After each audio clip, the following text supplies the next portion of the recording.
welcome to the Counterattack playthrough series. This is the continuation of the series on Operation Dauntless from GMT Games.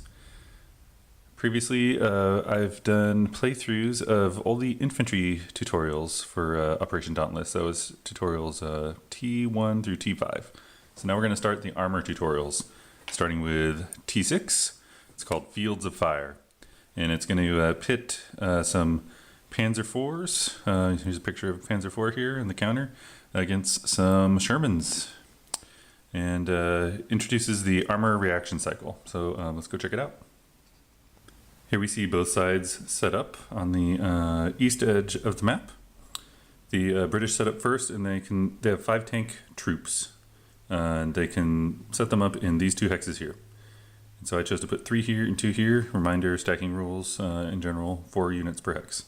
The Germans have 3 Panzer IV, I guess they're platoons, I'm not sure. They all set up in this hex or within 1 hex of it.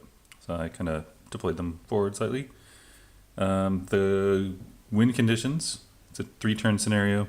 At the end of turn 3, or before, whoever destroys or annihilates the entire enemy force wins.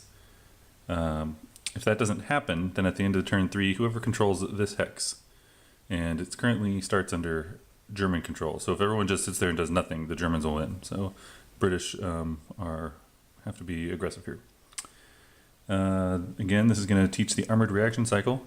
Armor on armor battles are different from the other battles from the first 5 tutorials. First off, things like friction fire, ranged attacks, combat, assaults, using the normal assault procedure, don't affect armor. Zones of control don't affect armor. So what does affect armor is anti-tank attacks. So maybe we'll focus on a unit and take a look at that real quick. If we take a look at these British units, and just a little rehash from before too. Left number here, that is used in combat. That's the combat strength. But this is going to be armor on armor, so we're not going to use that. Ranged attack strength. For ranged fire, that's the range of the ranged attack. So can fire 4 out. Kind of represents machine guns, I guess. We're not going to use that because it doesn't affect armor. What we will be using is the anti-armor capability here. The anti-armor strength, anti-tank strength is 10. Its range, just like its machine guns, is also 4. So all these Shermans here are basically identical in terms of that. They also have an armor of 8, so anti-tank, and then armor.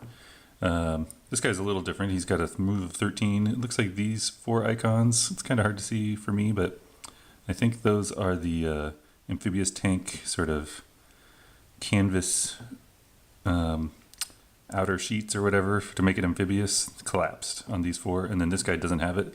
So I suppose that's like a traditional Sherman that moves faster than these duplex drive ones, maybe. Just guessing. But anyway, they're all identical other than this guy. And similarly, yeah, so let's see, this is 10 anti-tank with a range of 4. Their armor's 8. Hop over to these Panzer IVs. Same kind of thing. Their anti-armor's better. It's 14, has a longer range, 6. And their armor, though, is lighter, also 6. Okay, so let's start this. It's turn 1, it's the British player turn, and we start with the reset phase, but there's nothing to reset at the beginning of the scenario. So then we do the action phase. And in the action phase, each unit, or sometimes a stack of units, does one thing. They can fire, can move, often other things, but in this scenario, I think those are the only 2 things we'll end up doing, is fire and move. So, as I mentioned, the anti-armor, anti-tank range of these British units is 4. 1, 2, 3, 4. So they actually can't fire on these guys yet. So basically they're going to move. I can move them individually or as a stack. I'm going to move them as a stack. These 3 guys as a stack. So they have 11 movement points each. So I'm just going to go 1 movement point. Okay. And I didn't just keep on moving them because the Germans now may have a chance to react. Remember I said the Germans' anti-tank range is 6. 1, 2, 3, 4, 5, 6. So these guys just moved into anti-tank range. And that's where this armored reaction cycle comes in. So it's a little flow chart here for when you're first learning it. So basically, whenever there's armor near other units and those units are moving and or firing, the armor reaction cycle might kick in. And basically it starts with a triggering event. There's two kinds of triggering events: movement trigger and fire trigger. Okay, so we just did a move. So let's see what the movement trigger means. A vehicle unit moves when an enemy unit is able to fire on it. So yes, so that German is able to fire on this unit that moved. It's in range. You can do anti-tank fire or ranged attack to meet this. Okay, so a trigger has occurred. So then one unit of the Germans may react. And based on a movement trigger, the reaction can be reaction fire or to pass. Okay, and so if the reaction fires, the Germans can take a shot at the Allies as they're moving. Note that if they take a shot, you follow this little flow chart here, follow the arrow after they take their shot. It's basically going to flow back into and become a cycle, because that shot would act as a trigger for then the British might want to react, and that would be a fire trigger. So what can happen is you end up doing this cycle many times with massive destruction happening, apparently. So if you pass, well, just nothing happens. And you might decide to pass, even if you could take a shot, because you don't want to have the cycle continue. So going back here, one of these Germans can react. Actually, this guy here, yeah, so these two guys are in range. These two here. So let's go ahead and have this guy make an anti-tank attack. So anti-tank attacks are pretty simple. You're going to roll two 10-sided dice. I'm not really familiar with the bell curve for 10-sided dice like I am with 6-sided dice, but you're going to roll two, add them up, and if they equal 14 or more, you've inflicted a step loss. 14 or 13 or less, no step loss. And then there's modifiers. It's a bunch of modifiers, but in this scenario, because we're in the fields and just the way things are set up, there's only two we care about. First is armor penetration. So the armor penetration of any attack that this guy might make is his anti-tank strength, 14, minus the target's armor, 8. So he has to pick one of these guys to shoot at. So he'll just pick this guy. So 14 minus 8 is 6. So that's a +6 to the die roll. So that seems like a big bonus. The other thing is range. The farther away you are, the harder it is to hit. And it's -1 per hex. So 1, 2, 3, 4, 5, 6. We're at max range. So +6 minus 6. So it's a wash. So for at this range, the Germans just get to roll 2 dice and add them up.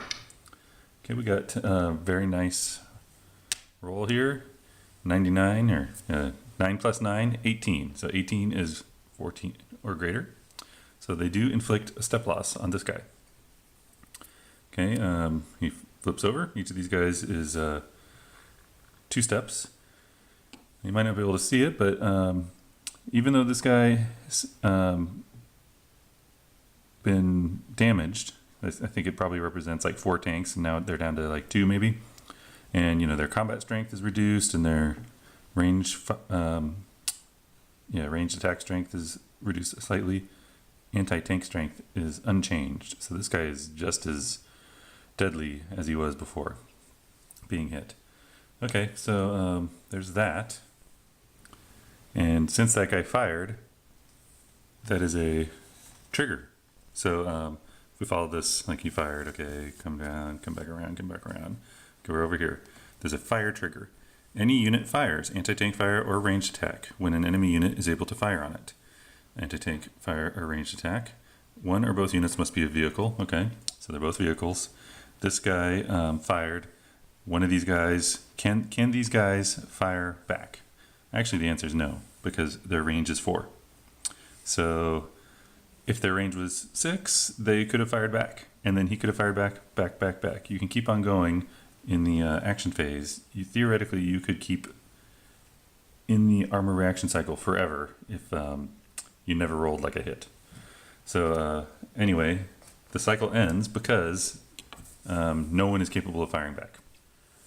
So the armored reaction cycle is just like an interruption to the actions. So these guys can keep on moving. They've moved one movement point. They have 11, so they got a few to go. So I think they're going to move another. Okay, and then these guys can react again. So I think this guy is going to again fire on the same guy that he wounded. The range is now 1 less. So the armor penetration is 6. The distance is -5. So that's a total of +1. Rolled a 7, +1 is 8, so that's a miss. Now, these guys still out of range, so the armored reaction cycle ends. Spend another movement point. Is that where I want to go? I think they're going to go this way, slide over this way. Why am I doing that? Well, this guy will be in range of 4, but this guy is still 5. So just get some a little farther away from one of the guys. So plus I want to move in on that target. Okay, so let's do that again. This guy, now it's going to be +2 because it's just a little closer. Rolled a 99 again. Wow. So 18 +2, 20. It doesn't matter how amazing your roll is as long as you're 14 or more. So this guy's destroyed. Bam. This isn't looking good for the allies. Now they are in range though. 1, 2, 3, 4. So I have to decide, do I want them to fight back? Well, let's see what it would be. Their anti-tank strength is 10. The Panzer IV's armor is 6. 10 minus 6 is 4. The range is 4, so that's -4, so it's a wash. So you can see right there, the Panzer IVs are superior tanks in terms of anti-tank at least, because they're able to start firing 6 hexes out, and at 5 hexes, they had an advantage. They had a +1, and it just gets better the closer the enemy gets. Where these guys are 4 hexes out, they can barely fire now. But I think I'm going to do it. So I'm just going to attack here. This guy will react to this guy's fire. So it doesn't matter who reacts. Like this guy fired, so you have to, when you do reaction fire, you have to fire back at the guy that fired. But it doesn't matter who was fired upon. It's just anyone in range can fire back. Since I'm since the British, I should say, are the phasing player, they actually have to flip 90 degrees to indicate they can no longer take any more actions. So if I wanted to keep moving after this reaction, only this guy could keep moving. So as soon as you participate in the arc as a phasing player, you have to rotate. You can continue to take part in the arc, like these guys can fire back and forth, possibly, for quite a bit, but he can no longer move. And okay, so let's do this. We're looking for a 14. I need to go to Vegas. I got 9s again. I'm shaking these things up. So cool. Okay. So that guy was hit. Now, from the Germans' point of view, they can reaction fire if they want. They probably should. These guys are firing at even, right? They just need to roll 14. Where I don't want him to fire back because someone would then be able to fire back on him and destroy him. He's been weakened. So maybe I'll do one of these guys. 1, 2, 3, 4, 5. So this guy will fire at +1. He has to fire at the guy that fired though. So we're doing a +1 attack. Okay, that was a 10. +1 is 11. That's a miss. I don't rotate these guys because there's a non-phasing player. So the question is, do I want him to fire back? Oh, he can't. So this guy's out of range. And if I reaction fire, he would have to fire back. If I reaction fire, I have to fire at the guy that fired. Sorry. One thing I didn't mention is when you're the non-phasing player reacting to a fire trigger, the non-phasing player, besides being able to reaction fire, which we've been doing, or passing, They could also move 1 hex in any direction if they're a vehicle. But I don't want to do that because I would move a hex and then there would be a movement trigger that I could be fired on. So, so the arc just ended there. Now the question is, what do I want this guy to do? Yeah, I want him moving forward. I want to capture this. So he's going to move forward, capture this. So now the Brits kind of have an advantage. They don't have as good of, their tanks aren't as good, but they still have 4 tank troops compared to 2.5. Okay, so that was a movement trigger. I think this guy's going to fire 1, 2, 3, 4. That's going to be at a +2. I rolled a 0, 7. 0 in this game counts as a 10. So that's a 17 +2, 19. It's tough with this being 0 because I was just playing Empire of the Sun where zeros are zeros.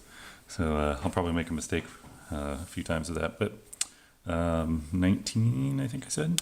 So yes, so this guy took a hit. Now he went 1, 2, 3, 4. So he's got a lot of movement points left. He's got 7. But I think he's just going to stay there. And I think I'm going to have him not react.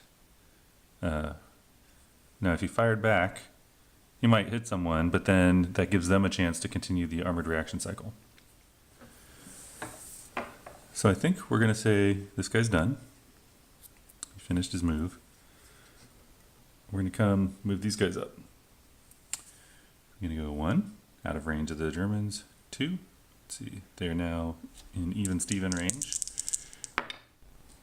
I rolled a 18. Darn. I guess I would have had him fire at the one with the better movement. Okay, they're going to move. Firing again. Oh wait, before I do that. So they got fired upon by this guy. Do I want to react? This guy's 1, 2, 3, 4. He's just out of range, so this guy would be the one to react. It's really tempting. I'm going to say no, though. So these guys will move 1 more. He's going to fire again at the guy that's wounded. And again, we're looking at, let's see, that's -5.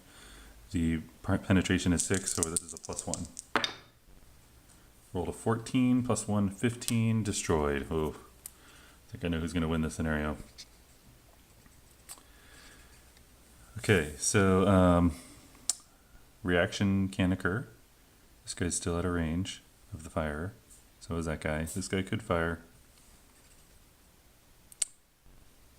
Well, we're getting whittled away here. Maybe he will fire. He's going to fire. That's a 1, 2, 3, 4, so it's even. Got a 7. Not good. And again, just because he's flipped on his side, that just means he's done with his action phase action, but he can continue with the arc. Unlimited arc during the action phase. So he fired on this guy, but I guess I don't really care who fires back. I think I'll have this guy fire back. And that's at a +2. Got a 10 +2 is 12. Do I want to continue? No, I don't really know what I'm doing. I don't really have a good feel for how this plays. So I just see the British dying. Okay, so we'll just say whatever. He's not going to continue. This guy's going to move forward 1 more though. Now he's in range. But it's going to do a fire attack here. A tank fire, so that's a +2.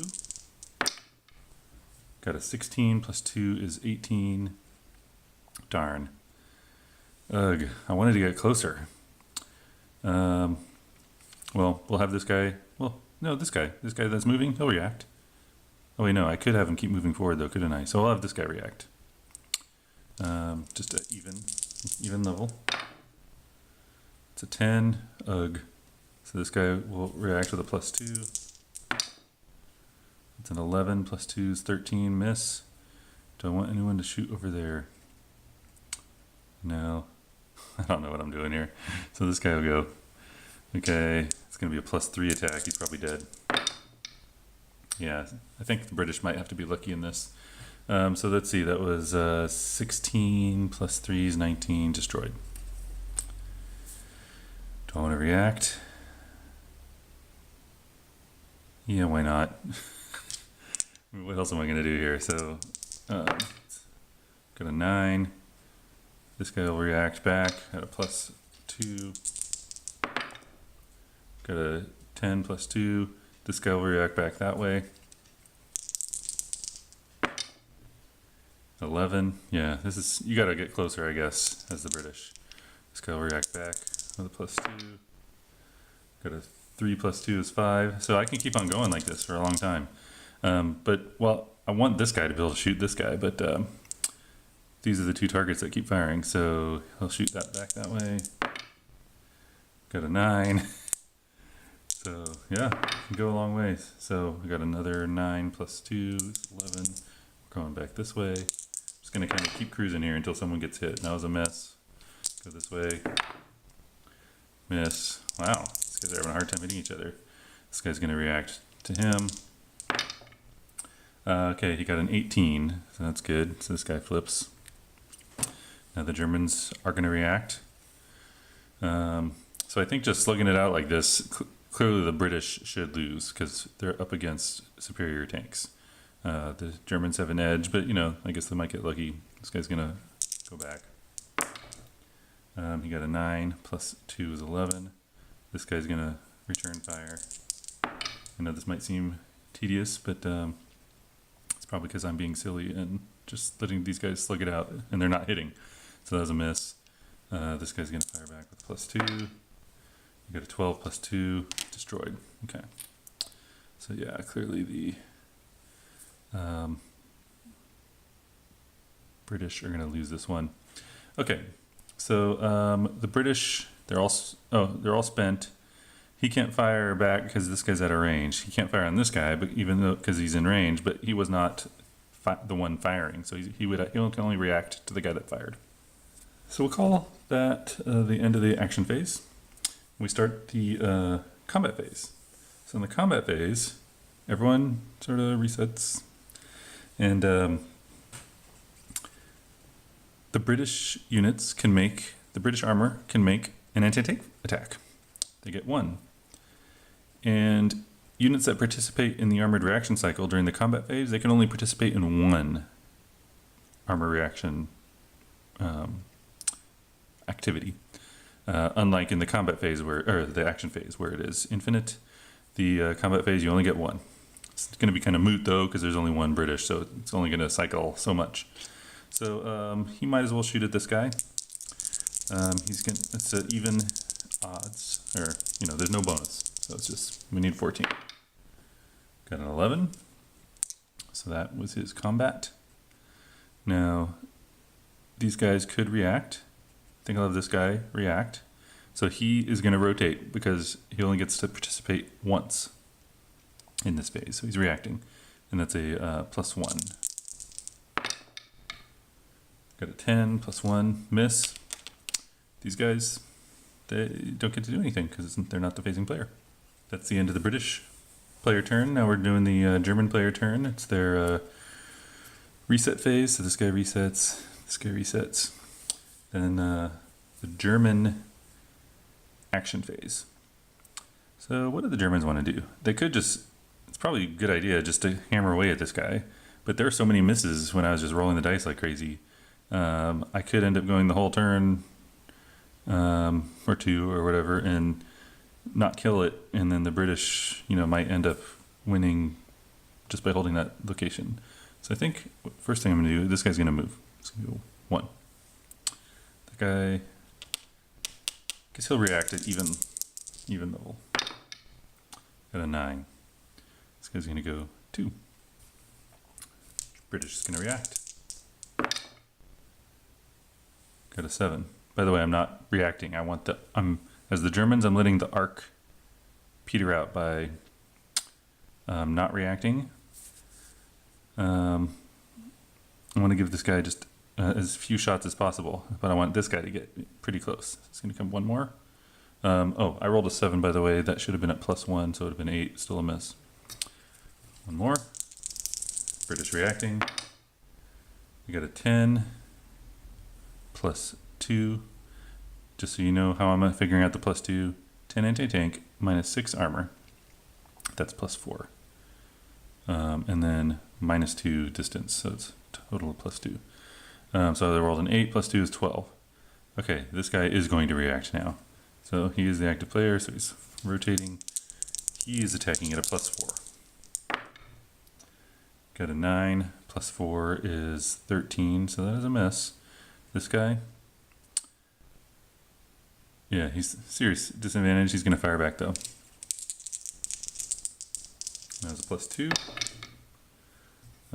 7 +2 is 9. Nope. This guy's going to fire back.